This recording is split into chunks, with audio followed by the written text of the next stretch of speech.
WKBZ, the talk of Muskegon. Well, you dadgum government, you sorry so-and-sos. You got your damn hams in every pocket of my clothes. Well, you and good morning, Muskegon.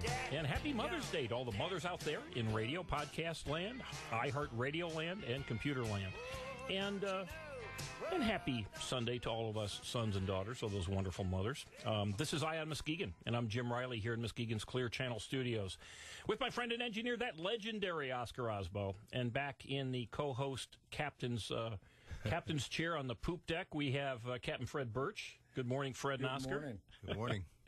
Good morning. You guys are joining me in Muskegon's number one rated political talk radio show, number one in our time time slot. Thank you very much. We need a little of that lingo from the captain. You probably learned that back in the good old days. And we do want to have you on the radio. If you're interested, give us a call, 231-830-3109. Now, one thing we found out last week, actually we found out a little bit before that, when we have a guest who's calling in, and we're going to have a guest in the 9 o'clock hour phoning in, when we have a guest who is phoned in, we cannot take other phone calls.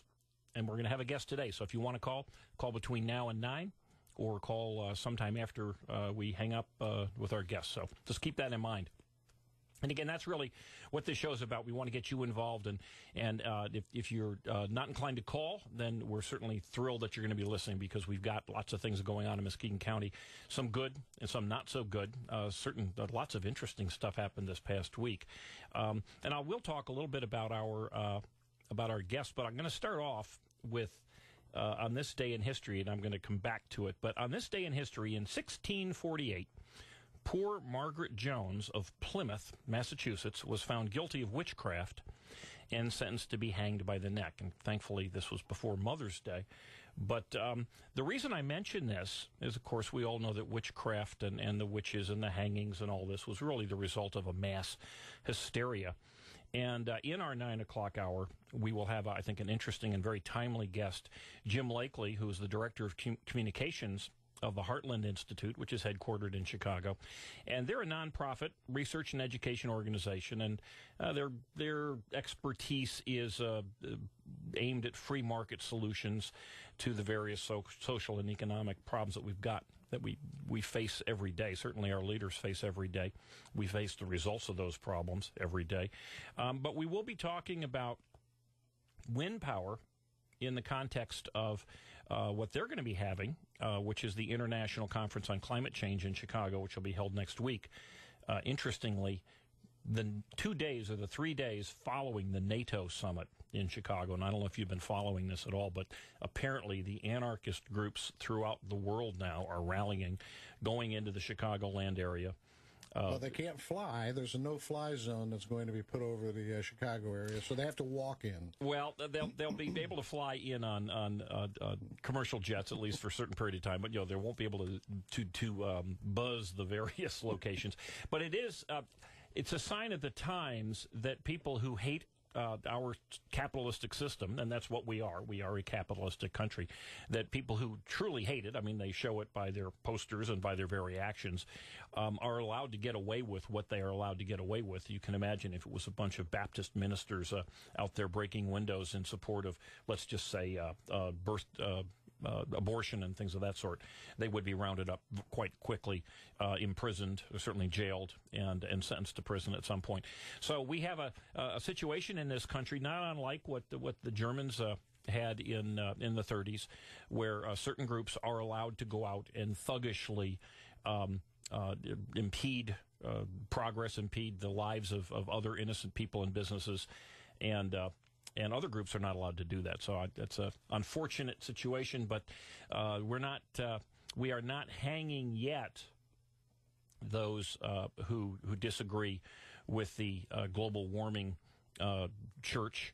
But we just found out, was it last week or perhaps a little bit before that one of the top administrators in the EPA was just sacked because he had essentially said that what we need to do when we move into areas, and we're talking with businesses, is to do what was it the Huns or the Turks or someone in the medieval times would go into a city, and rather than say, hey, can't we all get along, they would take 10 people at random and crucify them, and that would be a word of warning. Romans. It was the Romans. Okay, well, there we go. The Italians have been kind of goofy ever since then. But not the Italians here in America, folks. But they would take 10 people, they would crucify them, and then that message got around. And our EPA, the heads of these departments would like to do the same kind of thing metaphorically. And so we're going to find out how the Heartland Institute will be handling the results, the rabble, the remainders of this NATO summit also.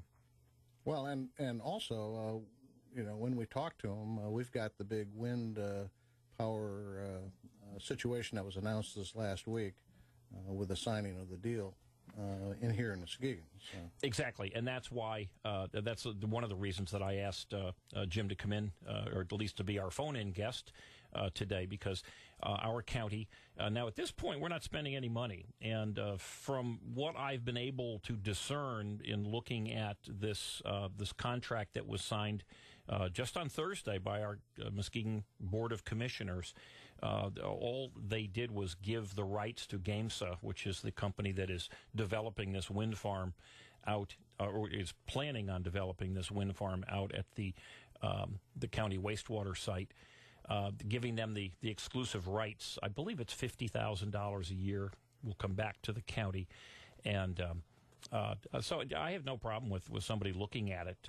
It's interesting, though, that another company that had partnered with GAMSA has pulled out, and our county leaders, I think intelligently, and I hope this was done in an intelligent manner, they did add to that contract an indemnification against being sued. So in other words, if something comes up. Now, the question I would have asked, and sadly none of the county commissioners did ask at that meeting, was, why are you fearful of being sued? This seems like a pretty straightforward contract. You're going to pay $50,000 for the rights to develop it on a 3-year deal. Why would you worry about getting sued? So that unfortunately wasn't a question that was brought up. But maybe because you were in the room, maybe, or it's hard to say. We were all in the room because I do videotape those Muskegon County Commission meetings, and we do put them up on EyeOnMuskegon.com. And it was actually quite a dull meeting. Hey, I also they're always tons of excitement, aren't they? Yeah, something to write home to mom about. Tons of fun. Yeah. Therein lies perhaps one of the reasons that I more often than not sit alone with my camera videoing them. But as boring as they may be, the results of what they do is very exciting to your pocketbook. Right. And as we have found, anybody, especially now that we're coming into spring and looking at filling our pools and watering our yards and washing our cars outside, that the cost of the water that you pay, the water bill and the sewer bill is net as president. Bill. I was finding out about the electric too, how that just went up. Well, electric is going to go up tremendously. Well, they used to. My house is powered by electric completely, just because of the area I'm in, but. They used to give you some kind of a deal if you heated your house with electric. You got some kind of a deal. You don't get that anymore. You don't get anything. You get it's flat. Do you know when that happened? That's interesting because I recall that also. Yeah, that was in the 70s and 80s, early 80s. Okay, but it still went on to not that many years ago. Right. Well, we had it. When we first not that many years ago for us. Yeah, there we go.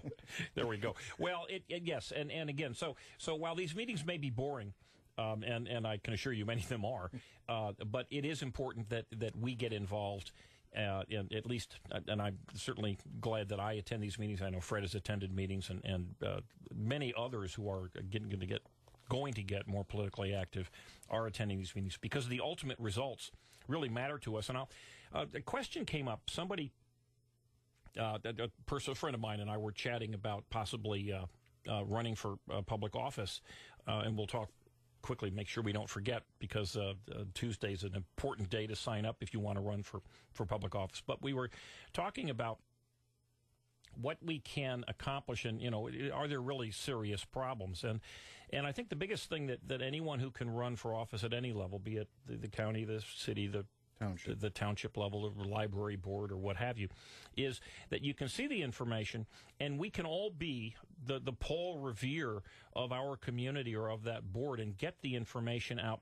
to the public. I know this is something that Commissioner Alan Jagger has really made a big attempt to do, and so far has failed because he hasn't gotten any support from the board. But he has publicly stated and requested on numerous occasions of the county board that they give the commissioners more time from the information to the time of the vote. More time, and to post it, to make it available for the public. And to make it available, exactly, and understandable, so that not only can the commissioners understand it, but they can take that issue to the voters and find and get some feedback. And so that's one of the important things that you can do if you run for office. But there's another biggie that has come up, and I will harp on this because I think it's critically important. When you have a county that is, or a state, as we found with the 8 years under the Granholm administration, when you have a county that is well managed or poorly managed, companies will react. If you have a state that's poorly managed and has made it clear that they're not the friend of corporations, the corporations will leave. Just simply, they will either leave, or they will will not expand in the county, or they will not move to it. And we've seen this California, New York, and certainly Illinois, and of course we know this well here in the state of Michigan, and in particular one of the highest unemployment regions in the whole state, which is Muskegon County. Which goes back and forth to what we've talked about before, which is you've got counties to the south and to the east of us that have the same or perhaps fewer natural resources and natural things that are abundant than Muskegon does, and yet Muskegon lags behind those counties. It's just astonishing. What's the difference? Well, the only difference is how you govern the county. That is a critical difference, and well stated. And one of the things that companies look at, and we had a guest here a few months ago who was talking about this. He's an executive at a company, and he was saying that when our company, or when their company makes decisions, looks at, should we expand here? Should we buy this big piece of equipment or build this building and expand here? Or should we move someplace else? They look at numerous things, but one of the most important things they look at is the local municipal governance, because they're worried about if they make a commitment, a massive financial commitment, and an emotional commitment too, when you move into or move out of a community. When you make that commitment, you want to make sure that the rules aren't going to change once you've got there. And what we have here in Muskegon County has been, at least for the last 10 years, has been consistency. And the consistency has been that they're generally anti-business, and they're spending money that they don't have at the county level, to the point where 3 years ago, or 10 years ago, the underfunding of the county pension and employee health care benefits, the underfunding, by the way, should be zero. In other words, it should be fully funded. We had about $5 million worth of underfunding 9.5 years ago, when many of the current group who are here now were first elected. The most recent numbers were we have $109 million worth of underfunding for these. These are promises made to the county employees and retirees. In a county this size, that adds up to a big chunk of change for every man, woman, and child. Yeah, yes, it does. $4,500. If you do, yeah, well, that's an interesting number. I hadn't heard that. $4,500 per. Holy moly! Well, that's a lot of money, folks. And I would just say that one of the important things is that that I listen to the music when it comes on, and maybe I take a break at the right occasion. So we will be back.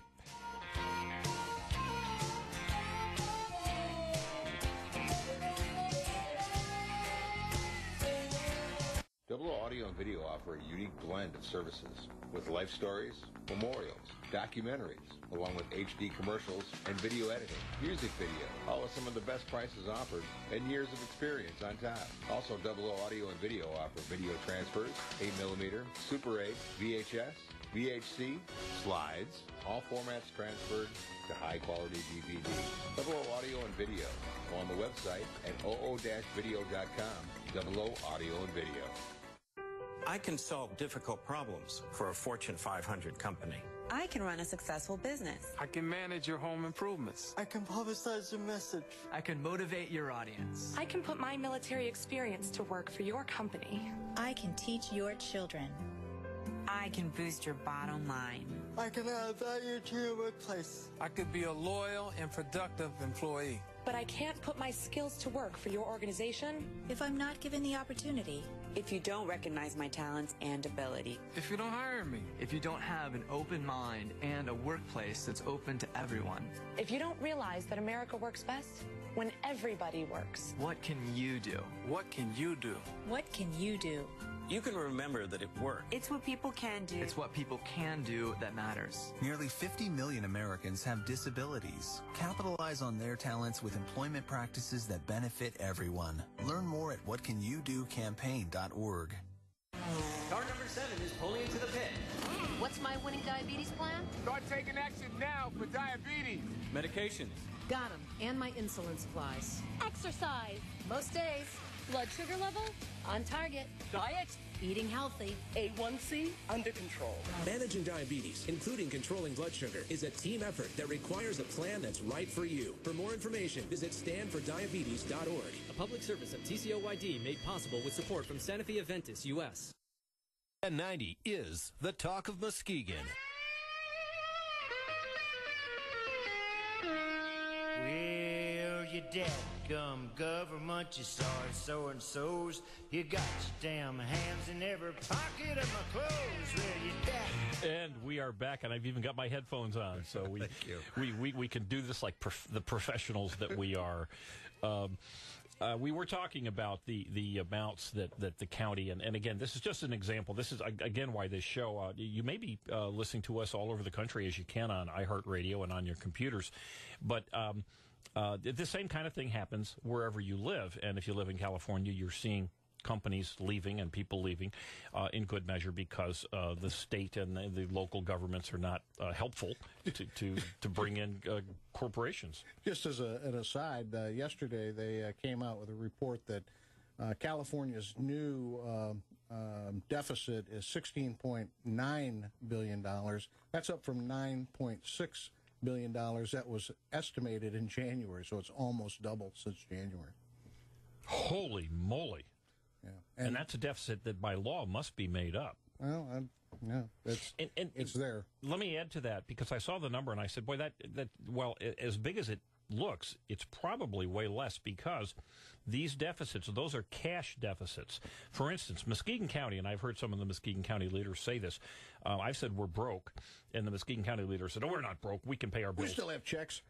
Well, they can still pay their bills, which is true. The problem is that, yes, they can still pay the cash flow, but the reality is that they continue to borrow. And the analogy would be a family where, let's just say they're making $40,000 a year, and they're spending $40,000 a year, or they're spending that $40,000 a year, but they're additionally spending another $10,000 or $20,000 a year because they keep getting credit cards. So that even though the cash flow is such that they're able to spend $60,000 and come up with $60,000 to pay for it, the reality is that these credit cards, at some point, they're not going to be able to continue to get new credit cards, and it will all explode, just like Europe. Well, we're a microcosm of the U.S. economy. I mean, that's essentially what the nation is doing. The difference is that the county cannot issue money, and so they can't just go out and print money and decide that they're going to pay their bills with that money. And the problem is, and the real question always becomes, there's only three answers that you can get to this question, and that is the unfunded, the payments towards the unfunded, going up? Are they staying the same, or are they going down as a percentage of the budget for the year? And the answer to that is those payments are going up, and if they're going up, they're crowding out spending. And if they're crowding out spending, we're lowering the amounts of service that we're providing to our people, and thus degrading those things to the folks that are out in our county. And that's the problem. Exactly, yeah. And what you're essentially saying is that the county pays, and it's hard to get an exact number, but the county has about a $42 million discretionary budget. They're paying somewhere between $3 and $6 million in a fund to cover these employee costs. And a good portion, and we don't know yet, and I doubt any of the county commissioners, certainly they have not publicly asked for an analysis, but I don't know if anybody really knows the answer, but a good portion of that check that's written, let's call it $5 million at this point, is really just to cover this underfunding, which unfortunately isn't enough to cover the growth, because it appears to be going up every single year. And the result of that, and again, this could be happening wherever you live, folks, the result of that is that the county in this case is going to have to raise taxes. And what a shock that coming up next week, the county commission will be presenting a whole slew of tax renewals, but also a tax increase. And we'll see how that is addressed. But so prepare, folks, if you feel that you're not paying your fair share, if you're one of those 99%ers who feel that everybody ought to do the right thing and pay your fair share, this is an opportunity that you'll, I'm sure, embrace, because your taxes in Muskegon County are going to go up if in fact the county board votes on what is on the agenda for next week. Also, of course, we've talked about the jail ad nauseum, but unfortunately, as it may make you sick to your stomach to talk about it, it's going to make your wallet far sicker. And if you have a county that is well managed, you prepare and you plan like some of the leaders did in the past in our county, and you plan for these gigantic expenses that are coming down the pike. And of course, that's not happening. And if I can, just because we're running out of time here, but I want to bring up people have asked about this. The lawsuit, which I was involved in, I actually filed suit against the county for violations of the Freedom of Information Act and the Open Meetings Act, and the official time to respond by the county has passed. So, in theory, we could file a default judgment, and who knows what would happen there. But we have not chosen to do that. We are still in negotiations with the county. But there's one very big sticking point, and it's pretty clear, at least this is our allegation, and I would say anybody who could look at this suit that we filed for their violations, it's pretty clear that they did violate Freedom of Information Act and FOIA and open meetings. But unfortunately, and this is a sticking point here, the county commissioners, and I'll read from a Muskegon Chronicle article, says, quote, in approving the reenactment, several county commissioners made it clear that they were not admitting any wrongdoing by conducting the closed session involving a legal opinion. So the county continues to publicly state, at least the county leaders, those who hope to be elected, many of them in August, are saying that they did not violate any laws. So we will find out if they're right, and if the advice they're getting from their attorney has been correct. And who knows what happens behind closed doors? Only the shadow knows. Well, and again, that's exactly what we're trying to stop, which is these closed door meetings, in particular, the illegal closed door meetings. So if you got nothing to hide, why don't you say something? That's right. You know? Well, that's exactly. And again, we're going to see political statements. That's really what this is all about. If we're involved, we can call our commissioners and our governor and our representatives to task. And I think a really cool thing happened last week, I think, or it actually happened 2 weeks ago, but the result happened this past week, and that was Memorial Drive, the Causeway, which connects Muskegon to North Muskegon.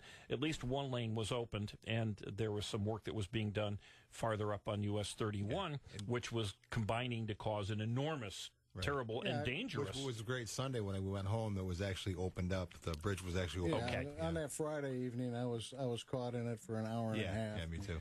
And what happened was, though, and this folks, I'm going to just give kudos to all of you out there who made a stink.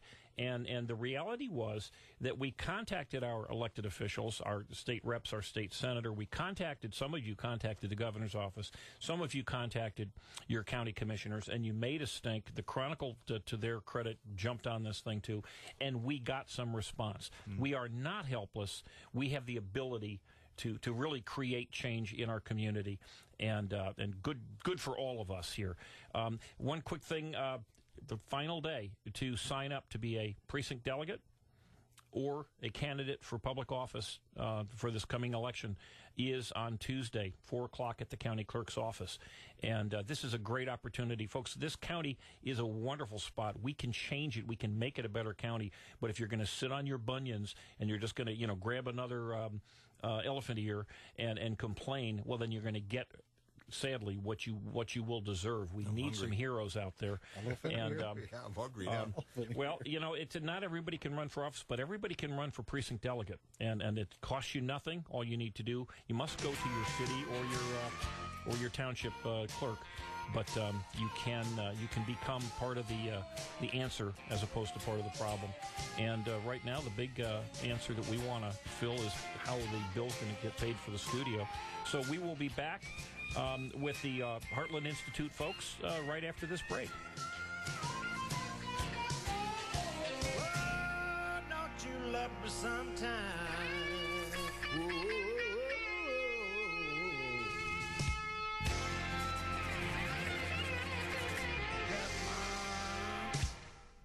Double O Audio and Video offer a unique blend of services with life stories, memorials, documentaries, along with HD commercials and video editing, music video, all with some of the best prices offered and years of experience on top. Also, Double O Audio and Video offer video transfers, 8mm, Super 8, VHS, VHC, slides, all formats transferred to high-quality DVD. Double O Audio and Video. Go on the website at oo-video.com. Double O Audio and Video. This is Mike McCready, Pearl Jam's lead guitarist. For the last 24 years, I've been living with Crohn's disease, a chronic and often painful digestive disease. Luckily, I have my disease under control. But so many of the 1.4 million Americans living with Crohn's and a similar disease called ulcerative colitis live day to day not knowing when their disease will strike next. You can help by joining one of the Crohn's and Colitis Foundation's 130 Take Steps walks. Sign up today at cctakesteps.org. Take a step, register today. Hi, my name's Bob.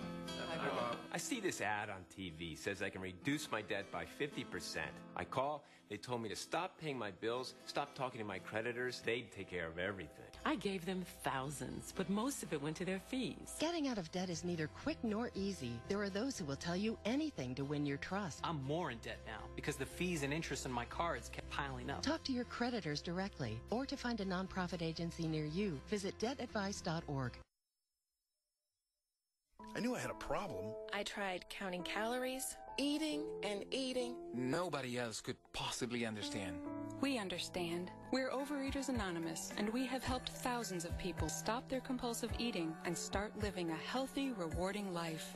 With OA, I am living again and loving it. Start living the life you deserve with help from Overeaters Anonymous. Find us on the web at oa.org. The Talk of Muskegon is News Talk 1090, WKBC Muskegon, and heard 24 hours a day on WOOD HD2 Muskegon.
Here's the official News Talk 1090 WKBZ forecast for today. Partly cloudy skies at a high of 69. North winds 5 to 10. Mainly clear tonight, a low around 45. Northwest winds 5 to 10. Back to mostly sunny tomorrow with a high of 69 again. Southwest winds 5 to 10. And a mix of sun and clouds for Tuesday with a high of 71. Wednesday back to sunshine with a high of 68. Keeping you informed. News Talk 1090 WKBZ, the talk of Muskegon. This is it. The final week to leave your mark on music history. It's your final week to vote for the Macy's 2012 iHeartRadio Rising Star. 5 bands are in the running, but they need your vote. Check them out now at iHeartRadio.com/Macy's. The top vote getter earns the honor of being the opening act at this year's iHeartRadio Music Festival and becomes part of the iHeartRadio legend. Log on and vote now. iHeartRadio.com/Macy's.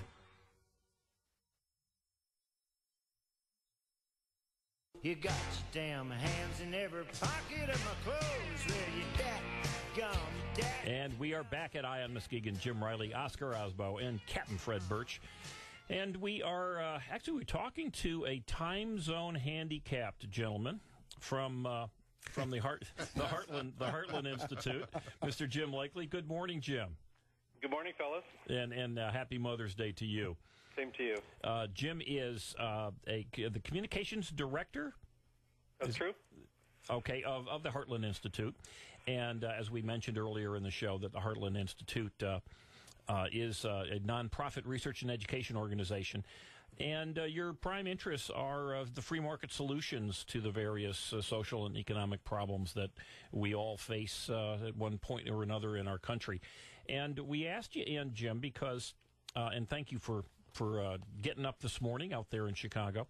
But we asked you because you folks have got an expertise in the energy conundrum that we all face, and Muskegon is one of many communities looking at expanding into the green energy with windmills and that type of thing.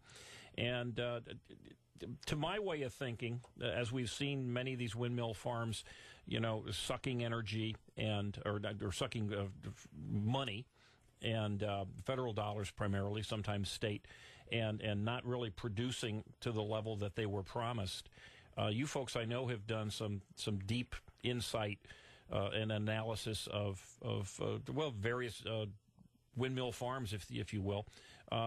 What's your view? What's the view of the Heartland Institute?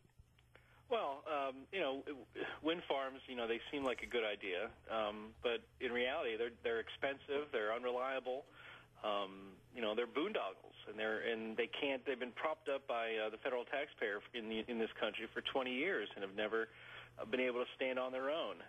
I believe Congress this year is trying to decide whether to continue some $5 or $6 billion in subsidies for wind energy again this year. And in times of, in Europe they call it austerity, but in times of fiscal belt tightening around here, is that really worth it? I think no, because there was a debate about this just a few weeks ago, and Mike Pompeo of Kansas, where it's quite windy, and you think they would like wind farms.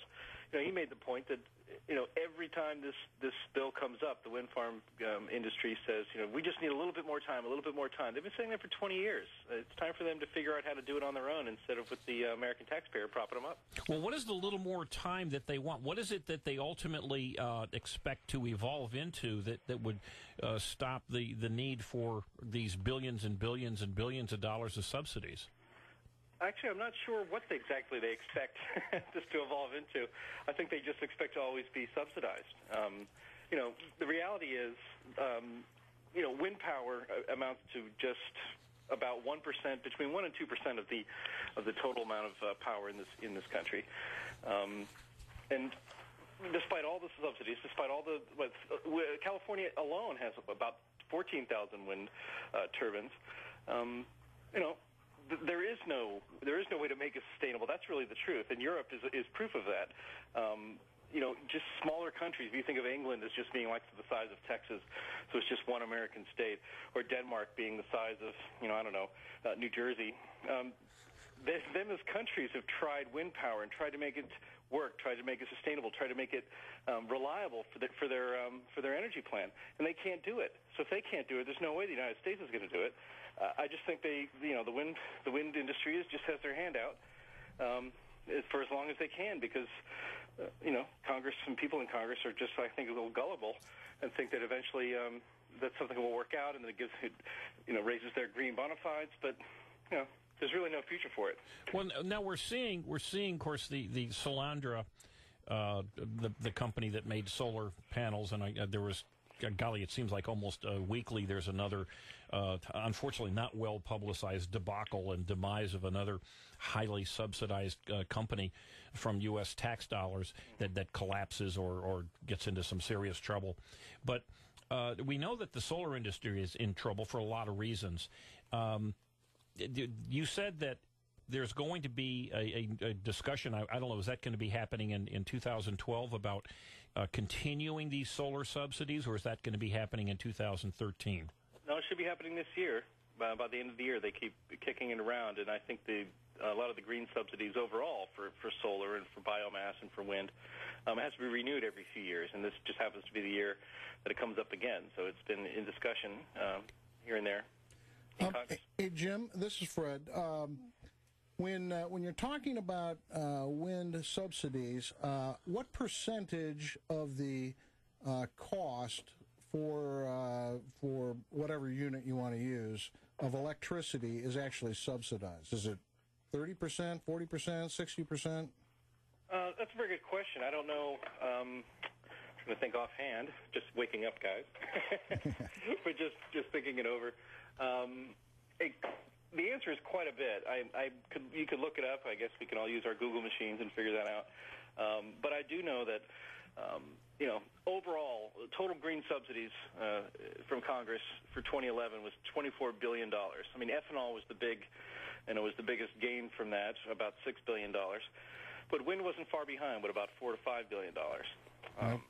And one of the things that we're seeing here, though, if we've got wind energy that is being subsidized to this very high level, what I'm seeing and reading is that nationally, wind projects seem to be gaining momentum. We've got a Mason County, which is not too far from here. A big wind farm is, I guess, in the process of being constructed. And, of course, in Muskegon County, our county commissioners just on Thursday agreed to to allow GAMSA, which is a company that puts these projects together, to give them a 3-year monopoly to review the plan.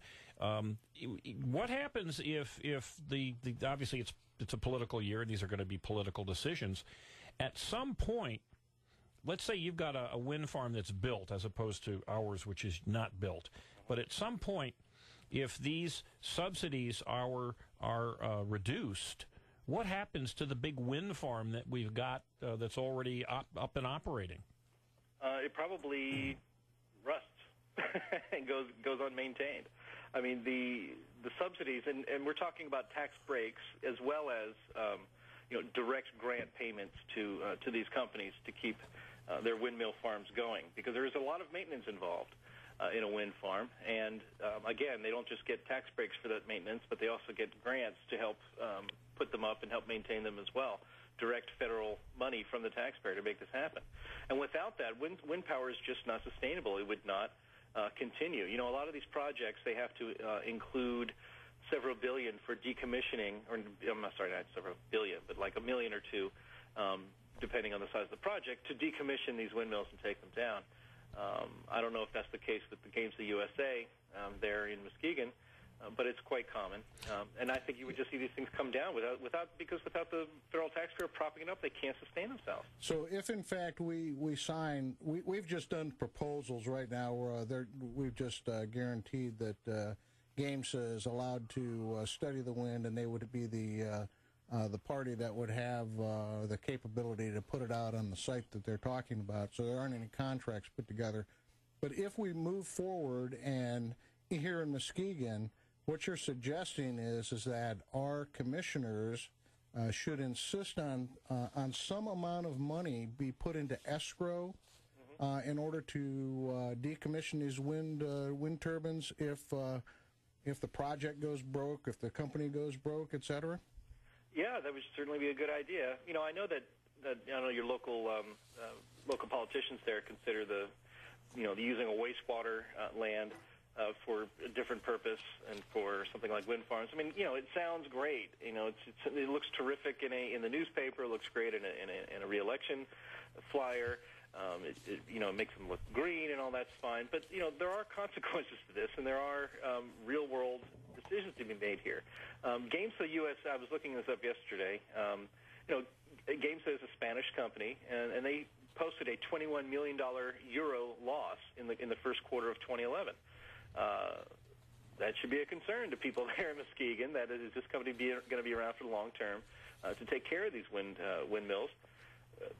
If they're not going to, if they're already, and they called the first quarter of 2011 one of their best quarters ever, and they still had a $21 million euro loss, which I guess is about $35 million or so in American dollars. All right, and they just canceled a wind project off the coast of Virginia last week. There are some issues here.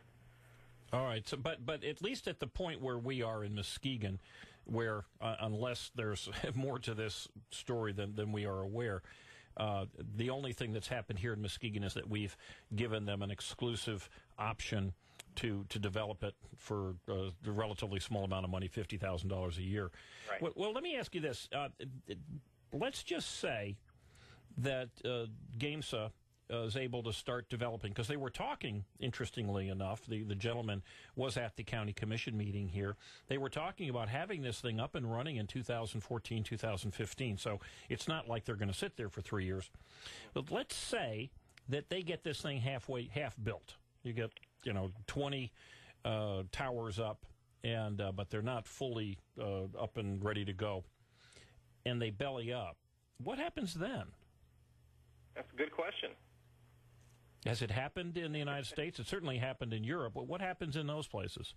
Well, I mean, like I said, there's usually money put in escrow to take them down in the event that something goes wrong or the company goes, has second thoughts and whatnot. All right. In other words, before you build it, the contract states that money will be put away. Now, I will say that I don't have a tremendous amount of faith in that, and the reason for that is that we just had an airline, and I don't know the name of the airline, but it was flying out of Kalamazoo, primarily direct flights to Florida, and it out of the blue, what a surprise, it went bankrupt, and many of the folks who had tickets fully expected to get paid back, because one of the things that you are supposed to do by federal law, if you have an airline, is have money in escrow that's available to pay people back who have prepaid for airline tickets in the event that you run into a bankruptcy filing.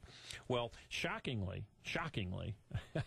turns out that this money was not in escrow. So we are relying on the government or the goodwill of the company that's in bankruptcy to do the right thing, and we've not seen the government do that.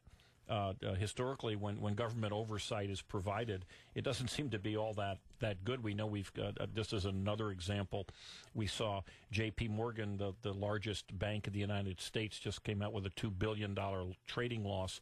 And this is after this enormous Dodd-Frank banking bill, which was supposed to provide more oversight of the banks. And the interesting, to me, response from the media almost universally was, well, there's proof we need more regulation. So I'm not so sure that these promises that monies will be set aside will, in fact, turn out to be there if and when these projects run into trouble. But have you seen any evidence of that? I haven't seen any evidence of it myself that I can think of offhand. But I think it really is something to be concerned about. I'm glad we're talking about that. If a company if a company whose project is supported chiefly by, because it's unsustainable economically, but it's chiefly propped up by federal subsidies, and those subsidies go away. That's big trouble for the company. They have to think about what they're going to do to survive, and they're not going to be able, obviously, to keep all their projects going at once. I think it is very important for your local politicians to get those kinds of assurances as best they can from Gamesa. Now, of course, if I wouldn't expect them to go bankrupt and just go out of business. I mean, they're an international, they're a conglomerate. They're huge, but they should get some assurances that if they don't like this project anymore, or if they find it unsustainable, or if their federal subsidies are taken away, that they have to do something about it. They can't just leave those wind farms up there. Now, of course, the second alternative, and you see this, and it's quite common for any project, any kind of project, that if another company will come in and take over, they'll sell these off to another company that can make it stable, that can make it work. I wouldn't expect the wind farms to go up and just be sitting there without even spinning based on some kind of financial foul-up. But, that is definitely something your local politicians need to keep in mind and try to get assured. Okay, can I ask this question of all of you, actually? I want to ask everybody this question here. This is Oscar, by the way. All these farms and everything else, they have these things they have. Why is it not available for just individuals to do it at their own house? Just to do a wind farm at their own house, or set up their own house with a windmill, and wouldn't that take away from all that extra stuff that you would have to do a farm? And I mean, if each individual wanted to supply their own power, there's ways to do it, and it would be a lot cheaper for the individual to do it than to do these farms, I would think. But is that something that would never happen? I mean, I know we looked into it, and there was a lot of regulations that kicked us in the butt, so to speak, because we couldn't do these things because of the grid and because of all the way that they said that these wouldn't work, and all the different permits you would have to get, and the money you would have to get for the tower if the tower fell. And is it just too much work for you to do it at your own location? Well, it's not very economically viable for an individual to do that, although it does happen from time to time. I used to live in Southern California, in what they call the Inland Empire, where it's sunny all the time. Yeah, you see some windmills there, but individually, homes would have solar panels on their house, and then they would start to sell that energy back to the grid. Right. They would make money on it.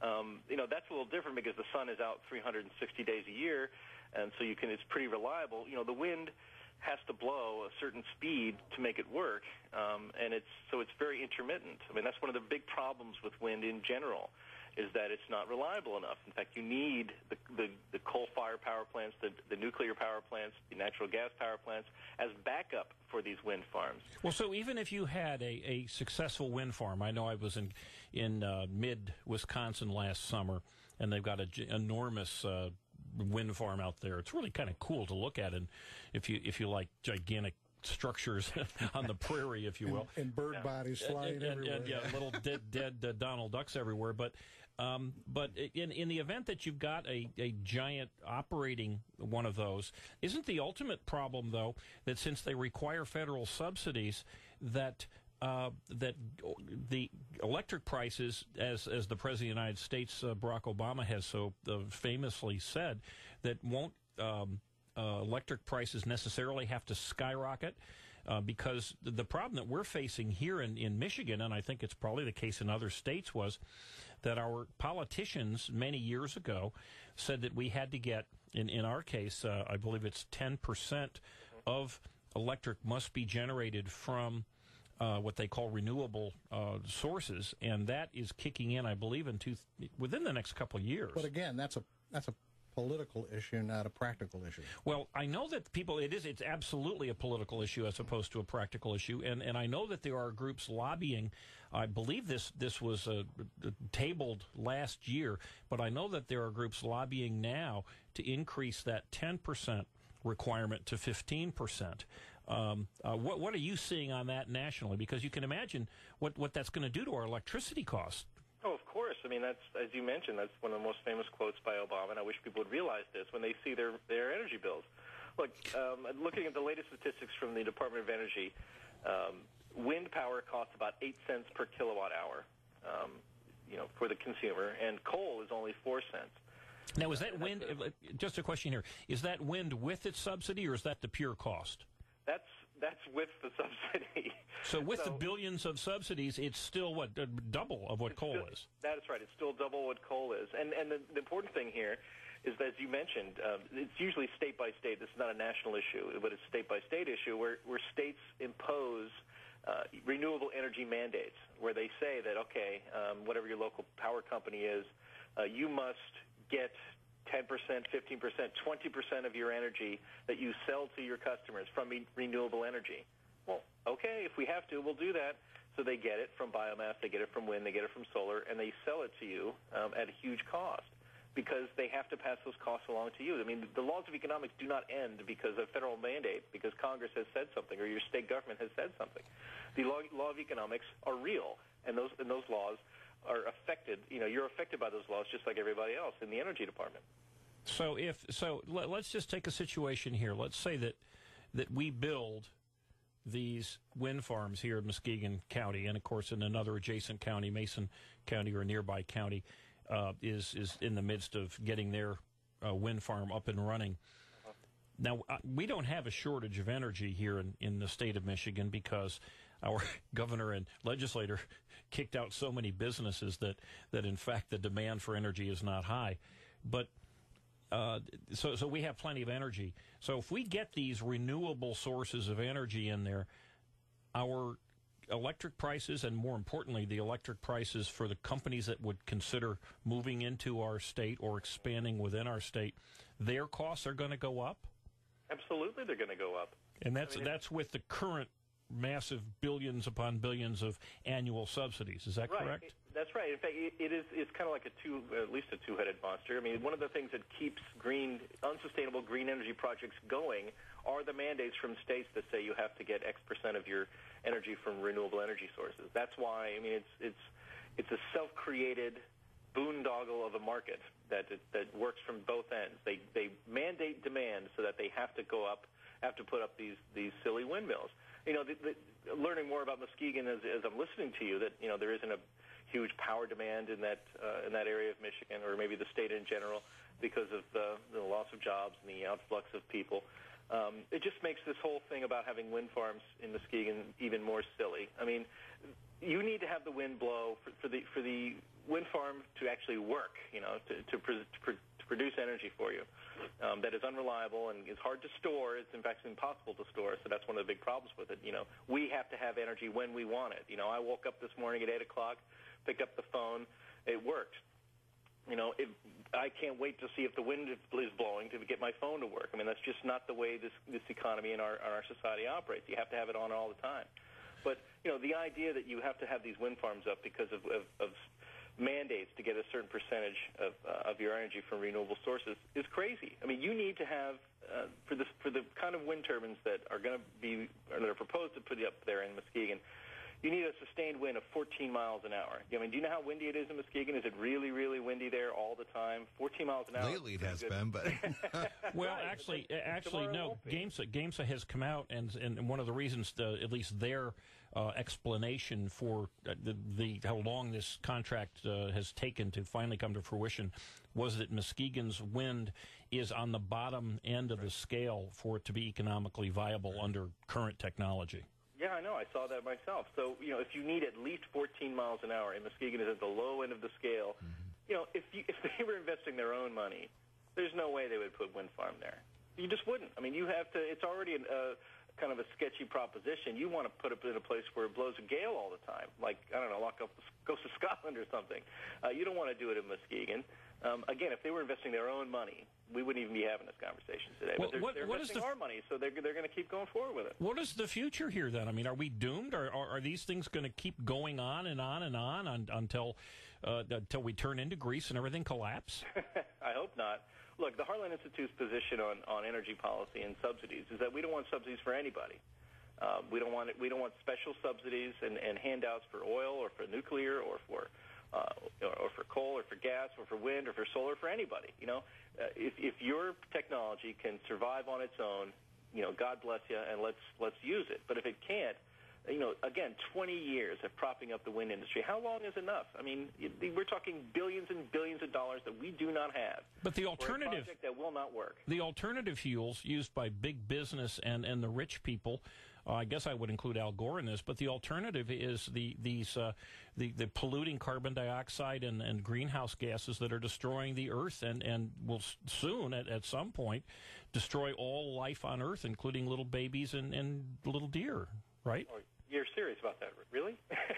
No, I'm not. But Oh, but that's the argument, and in fact, you have to address that argument. Really, it must be addressed unless you're going to continue pouring money into alternative energy and are comfortable with getting rid of, which is the vowed goal of the Democrat Party anyway, of getting rid of all fossil fuels. I would call them natural resources for energy. Yeah, I mean, there are. It is a matter of dispute whether carbon dioxide produced by man is, dangerously heating the planet. Harlan is going to have a climate conference from May 21st to the 23rd here in Chicago to discuss just those very things and the latest science and research and technology, or technology I should say, but data studies that have been done looking at these links or the lack of these links. Like I said, in Chicago, and this is a very complicated issue. One thing you should remember is that the Al Gores of the world and his friends James Hansen and other alarmist scientists out there, they produced computer models that said it is going to be X. It's going to be this hot on this date, and they've been doing this for a couple decades now. And their models are not true. What's really happening to the Earth is not matching up with their models. None of their models have ever worked. The old adage, garbage in, garbage out. Jim, we're coming up against a break. Okay. Could you hang on over the break? I would love to. Appreciate it. We'll be right back, folks. Eye on Muskegon awaits.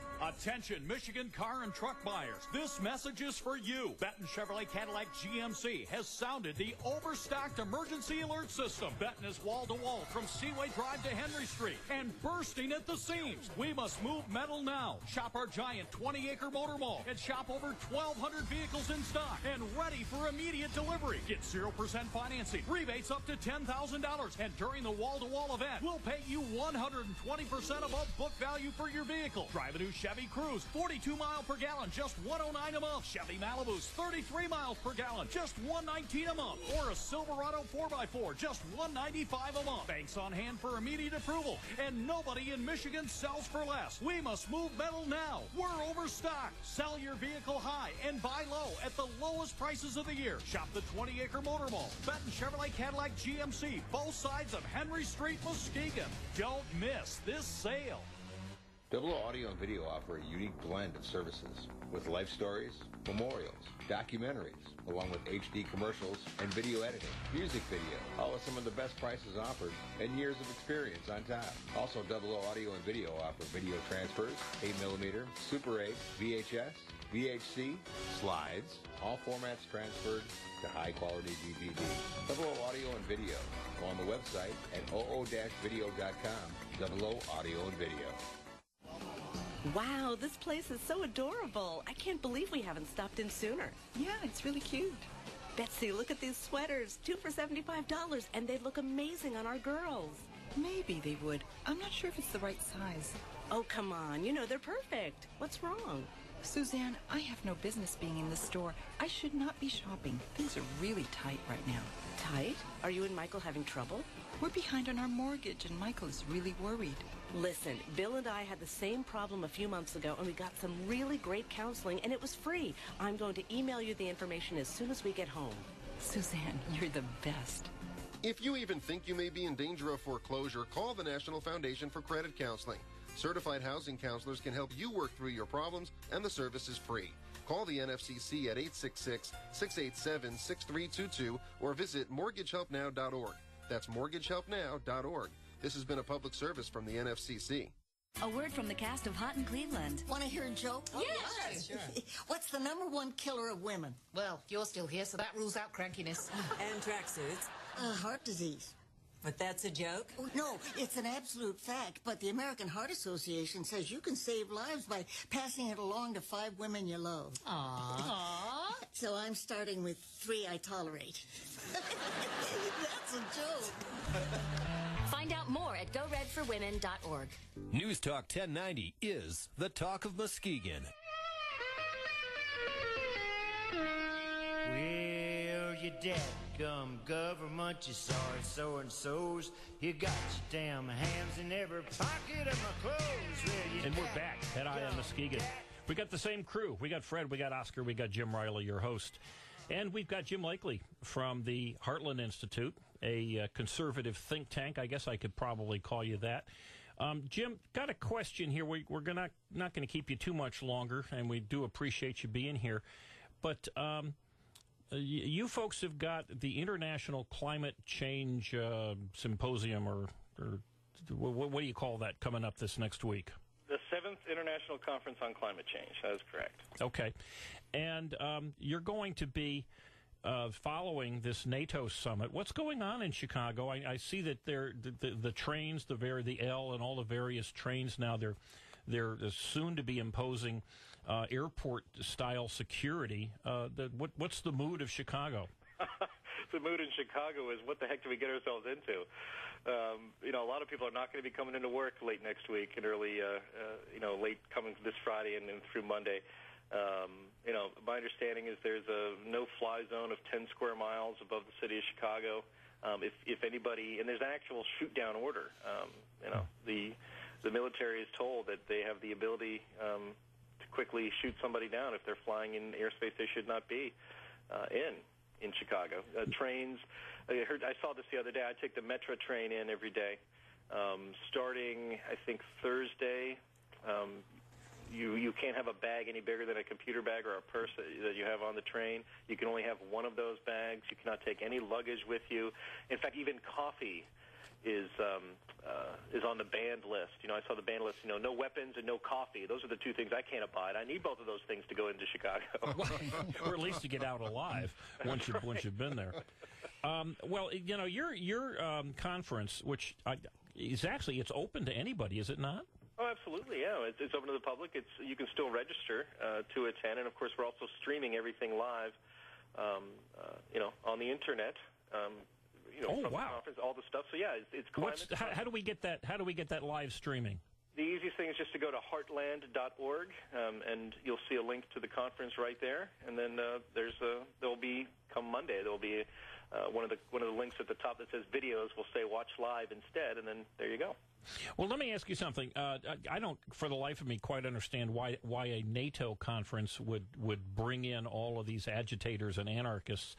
But your conference, which is essentially looking at the climate debate from the conservative standpoint, from the denier standpoint, from the witches of Massachusetts skeptic standpoint, who your house ought to, as some of the leaders of the environmental movement have suggested that environmentalists ought to go to skeptics' houses and burn them down. And of course, at least it would be warm. Well, for a short period of time. That's true. That's right. That would reduce your carbon footprint at least shortly thereafter. Permanently. But your event is going to come on Monday, and all of these anarchists and others are going to be in town. And one thing I've learned from the folks on the left is that they are brilliant when it comes to social media and getting the word out kind of in the underground. Doesn't it seem to make sense that they would just stick around an additional day and visit your site also, your conference? Well, we're having our conference at the Hilton Chicago, right there on Michigan Avenue, and across the street is one of the quote unquote free speech zones for the Occupy crowd, and that. So they're going to be right there, and we're going to be right there, and we're not afraid to be there with them and to deal with whatever may happen. There's going to be increased security. I mean, the whole city is going to be basically a police state for several days. The hotel itself is going to have many dignitaries in it, so there's their own government security teams are there. The hotel itself has really increased its security presence. We have paid for private security, which we always pay for these events, but we doubled it up this year.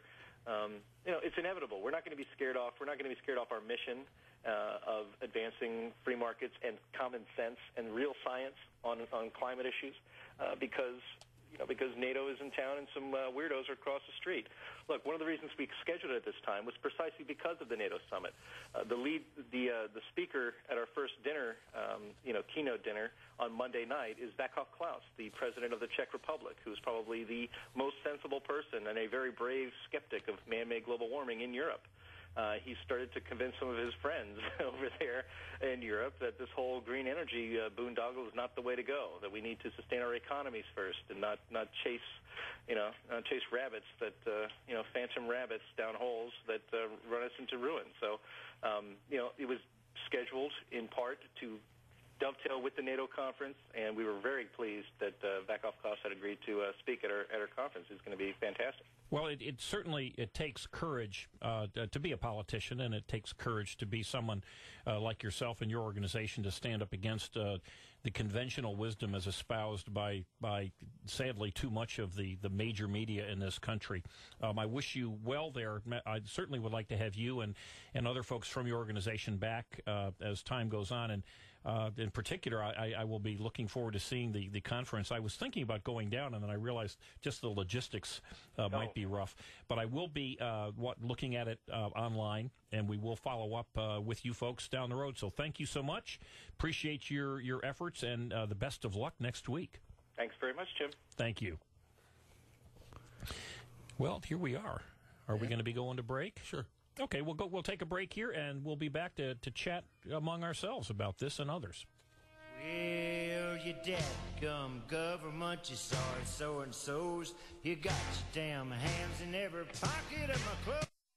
Double O Audio and Video offer a unique blend of services with life stories, memorials, documentaries, along with HD commercials and video editing, music video, all with some of the best prices offered and years of experience on top. Also, Double O Audio and Video offer video transfers, 8mm, Super 8, VHS, VHC, slides, all formats transferred to high-quality DVD. Double O Audio and Video on the website at oo-video.com. Double O Audio and Video. What did they do? What did they do to my city? I pushed Michael Yu away from the binoculars and took a look. Hey! In the streets below, traffic had stopped. Pedestrians were lying on sidewalks and curled up in doorways. There was no sign of violence, no wrecks, nothing like that. It was as if the people in New York had simply decided to stop whatever they were doing and pass out. Ice coated my stomach. A line from the prophecy rang in my ears. And see the world in endless sleep. Not dead. He has put the entire island of Manhattan to sleep. The invasion has started. To find out what happens next, read Percy Jackson and the Olympians by Rick Riordan. Explore new worlds and check out more cool books at your local library and visit read.gov. Brought to you by the Library of Congress and the Ad Council. Army Specialist Andrew Pike became paralyzed while serving in Iraq. My injury was a gunshot wound to the left abdomen from a sniper. My first contact with paralyzed veterans was in Walter Reed. Paralyzed veterans National Service Officer Michael Killen. We try to reassure them what benefits are out there, try to educate them, and take some of that stress away from them. Right now I'm going back to school to earn a degree, and I'm just spending time with my wife and child. You can help our paralyzed veterans. Visit pva.org. Fox News Radio, I'm Liz White. Hopes, dreams, potential, all dashed. Boston University President Robert Brown reflecting on the death of 3 students killed during study abroad in New Zealand. The students headed out for a hiking trip Saturday morning when police spokesman Kevin Taylor says their minivan suddenly began to drift. The driver appears to have corrected or overcorrected, and the vehicle has got into a roll and then cartwheeled down the road. At least 5 other students hurt in the crash. Fox Radio Steve Rappaport, hundreds of BU students attended a candlelight vigil.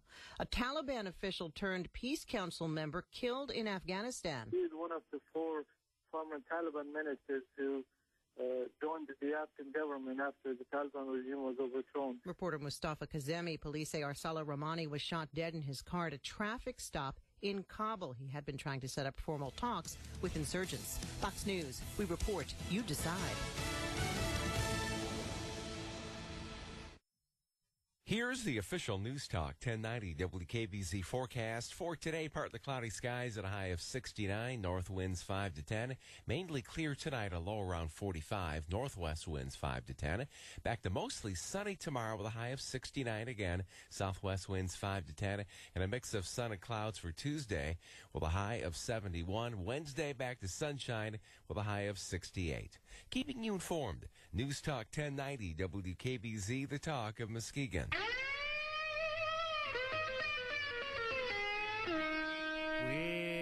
you dadgum government, you sorry so-and-sos. You got your damn hands in every pocket of my clothes. Well, you And we're back at Eye on Muskegon.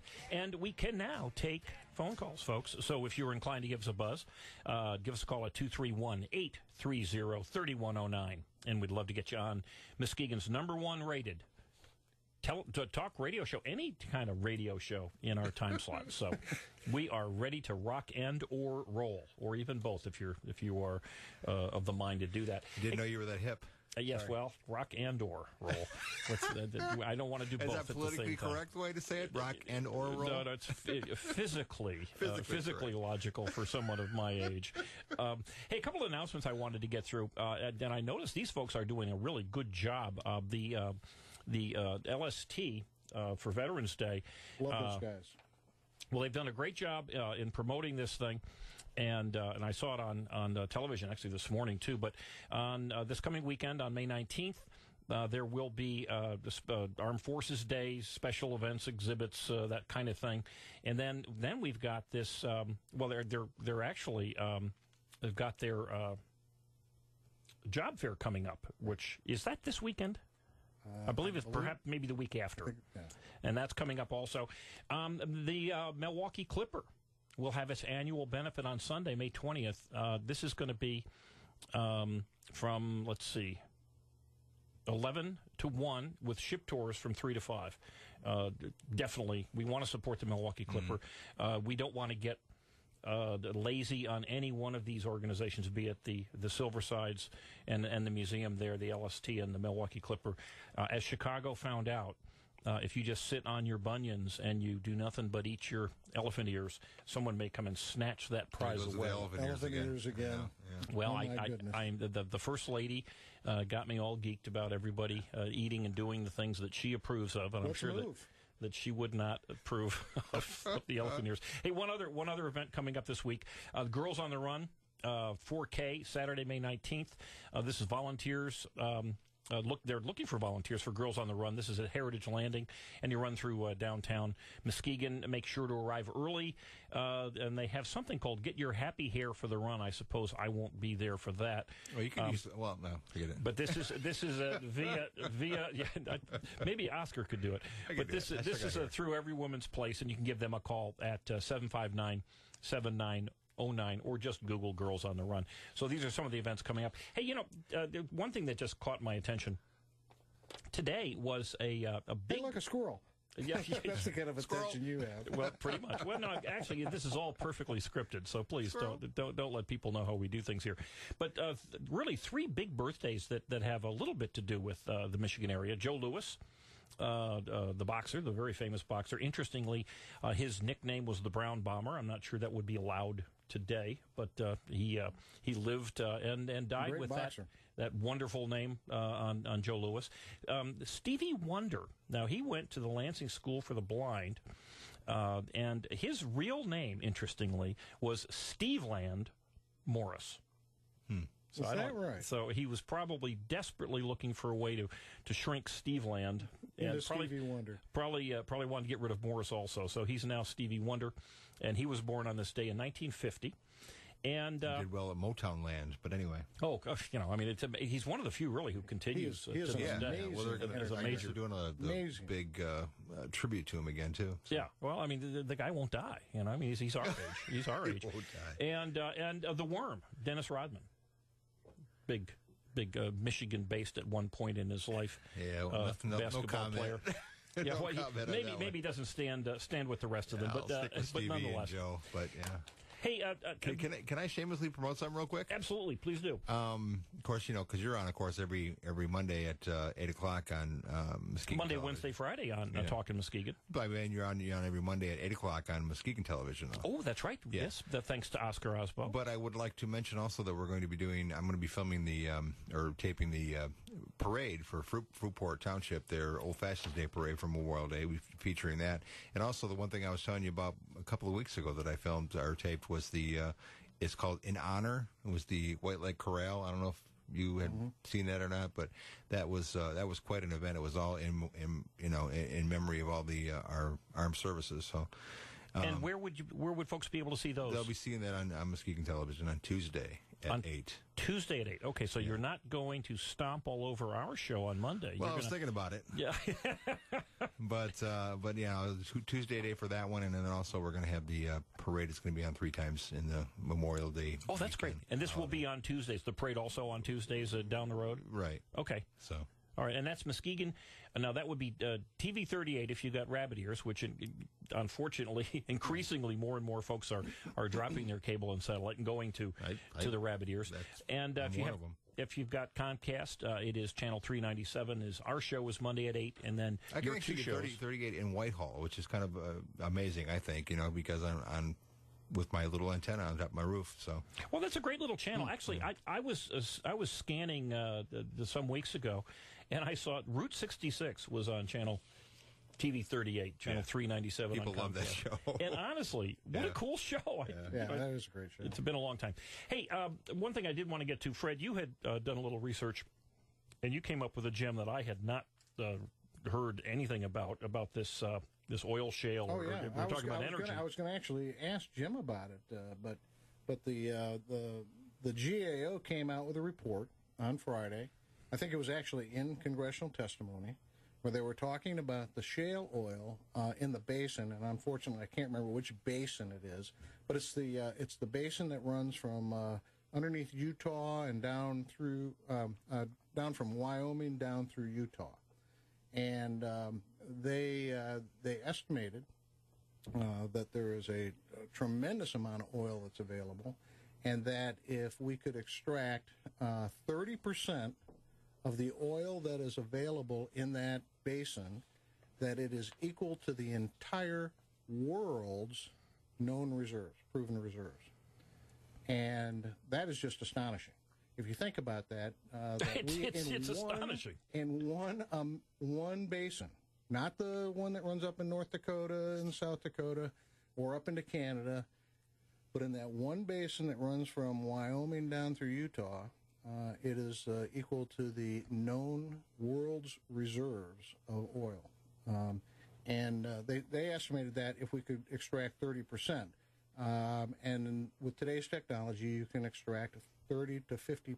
And so that is on the low end of an estimation for that particular basin. Now, that's the good news. The bad news is that 3/4 of the land that this runs under is owned by the federal government. And I say that's bad news because, of course, it's locked up by the federal government. As we've seen with ANWR up in Alaska. So now we have, and it's on the record, it's on the congressional record, and it's a GAO report, Government Accounting Office report. So this is official. This is nonpartisan. There's your estimation. So now, whenever any of the pundits out there or the politicians would say, well, we only have 20% of the world's oil or whatever, you say, no, actually, we got half. And give them that report and show it to them and say, so if you lock it up, of course, you only got 20% because you're not allowing us to access the oil. Well, that is astonishing, and it's, it to me kind of shocks me because as I do show prep over the weekend, I'm looking for, interesting points. That's most certainly an interesting article, and yet I didn't see that anywhere. You would think that that our media would be shouting from the rooftops this wonderful news that in fact we're not running out of energy, certainly not within our lifetime or our children's lifetime or our grandchildren's lifetime, and we don't need to bankrupt our country like Europe has bankrupted their countries for their grandchildren by doing things that don't make sense. If you think about what you could do with the proceeds from that oil reserve, if we could become a net exporter, we could actually probably close the deficit down to nothing. We wouldn't be dependent on Saudi Arabia and Venezuela and or Iraq. Well, yeah, we would not have to defend far reaches of the globe, perhaps. It depends on how you look at this. Or selling volts. Yeah. Or subsidizing and selling volts, to rich people or Fiskars. Or Fiskars, which just burned down another house Fisker. the other day. Did you see that? Yes.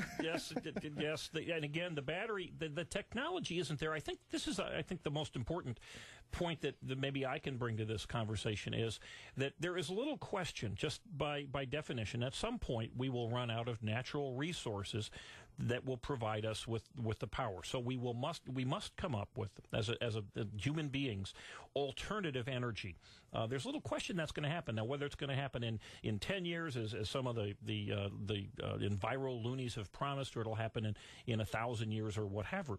What happens? But the most important point to remember is that natural resources, be it oil, coal, shale, natural gas, whatever, the natural resources that we have, methane, and we're doing, actually they are capturing methane out there at the county wastewater area. But these are all the bridges that will allow human beings to move to the next technology, whatever it may be. It may be a super-duper clean use of natural resources, but it may be fission or fusion or something that we've never heard of. I think what you're saying is you should not precipitate the crisis. In other words, you should not overestimate and precipitate and cause the crisis before the crisis actually occurs. We aren't in a crisis. Well, exactly. Yeah, very well said. And in particular, if by precipitating this crisis, you're going to fill this country up with windmills that don't work, and solar plants that are going bankrupt, and biomass farms and the like, that will ultimately leave our children with the bill and with no jobs to pay that bill, because as we all know, that companies, people who hire people, they need energy in order to do whatever it is that they do. And we don't have Apple Computer, which is at today's valuation the most valuable corporation in the world. Apple makes nothing in the United States. Now, I'm not suggesting that smart companies around the world should all move away from the United States, but if the federal government and the state governments, and in the case of Muskegon here, the county governments, are going to engage in behaviors that are going to lead corporations to think, oops, this isn't a place I want to expand in or move to, then we are going to end up like so many of these other countries where the jobs have left. We certainly see it in California, Illinois, New York to a certain extent, and we certainly saw it here in Michigan in the previous 8 years. So, have you ever seen the show Shark Tank? I know of it. I've seen a little bit of it. The investors there are always talking about, Mark Burnett's one of them, that they all should go overseas to make the product. I mean, these are the millionaires of this show that are telling people they should go overseas to make the product because it's going to be cheaper. Why should we make it in America? Well, and if you think about it, if you're talking about, and this is on national TV, is what I'm saying. Energy versus labor costs. Now, we're always talking about we want to have good paying jobs and all those other things. Well, if you have to cut costs somewhere, why don't you cut your costs on the energy side and on the overhead side so that you can provide good paying jobs for reliable people? So this is a direct correlation to those folks that say they want a lot of jobs.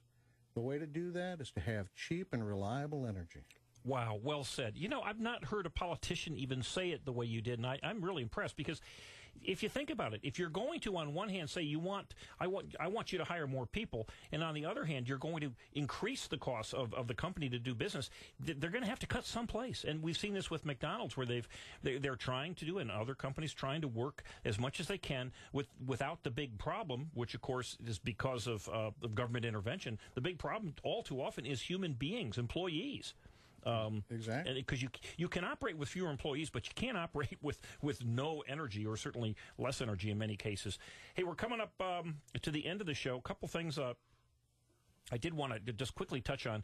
We do have coming up on Tuesday at 4 o'clock in most of the county clerk's offices the last day to sign up for to run in the August primary and the November general election. So you don't have any time to left, really, except 2 more days to make that decision to run for public office.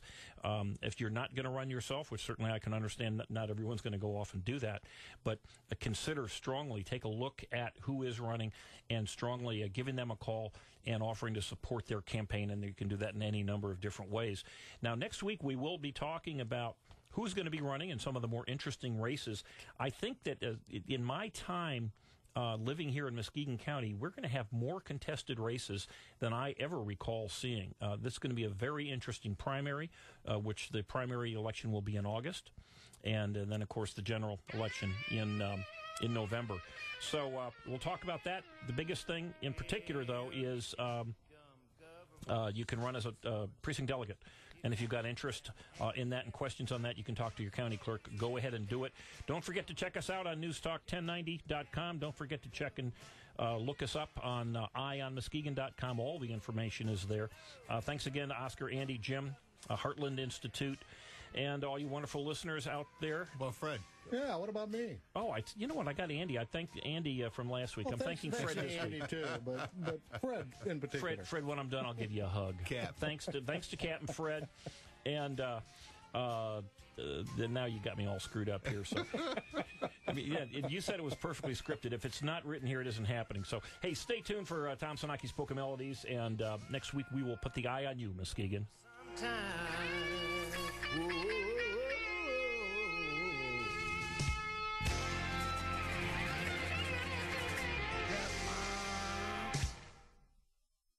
Double O Audio and Video offer a unique blend of services with life stories, memorials, documentaries, along with HD commercials and video editing, music video, all with some of the best prices offered and years of experience on top. Also, Double O Audio and Video offer video transfers, 8mm, Super 8, VHS, VHC, slides, all formats transferred to high-quality DVD. Double O Audio and Video, on the website at oo-video.com. Double O Audio and Video. Listen to the Tom Hartman program Monday through Friday on News Talk 1090 WKBZ. Coming up next on the Tom Hartman program, what if conservatives privatized everything? Schools, air traffic controllers, prisons, and that's just the beginning. I'll confront Harris Kenny of the Reason Foundation. Plus, the best of the rest of the news and your calls right here on the Tom Hartman program. Occupying the media 3 hours a day, 5 days a week for We the People. The Tom Hartman program. Catch it weekday evenings at 5 on News Talk 1090 WKBZ, the talk of Muskegon.